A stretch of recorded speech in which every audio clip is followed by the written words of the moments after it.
This is an animated product card where the product's details will look like this. And when I hover over the product image, it gives this cool 3D look. Wow, this is so satisfying. I made this using Elementor and I just had to add a code in these product cards and boom, it's done. Alright, you must be wondering, can I use it on my products? Yes, a big yes. But if you don't want to face any errors, make sure you follow my entire tutorial because I'll show you everything step by step. Alright, so my cards are here and before we make our product image pop, let's change the hover effect for the cards first so that it complements our 3D effect. First, I'll add a color gradient to the cards. Since I have a lot of wooden notes on the page, I'll go with a brown shade. And white will be the secondary color for now. The gradient will be a 5% concentration of brown and 100% white. This will give a nice smooth gradient effect. For the hover effect, I'll keep the brown but change the secondary color to a bright orange. The concentration will be 5% brown and 95% orange. I'll set the transition duration to 1.5 seconds. Then I'll copy the color code to all the cards. For the add to cart button, I'll use an inverted black and white color scheme. And just like that, the design part is almost done. Now let's move on to the animation. But before that, whenever I'm doing some design work for clients, I make sure to install this free plugin Airlift because, okay, let me actually show you this. So that's my site speed before and that's after. It does a lot of optimizations automatically and keeps stuff fast.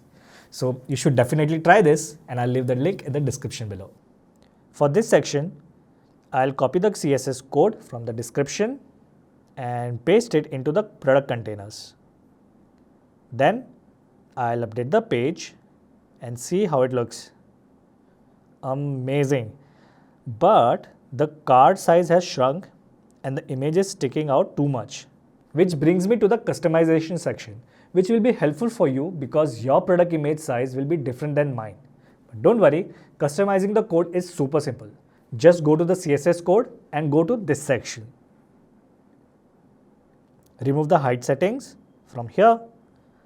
Change the transition to 1.5 to make the animation smoother. Then adjust the scale to 1.5 as well and make sure to update this across all the cards.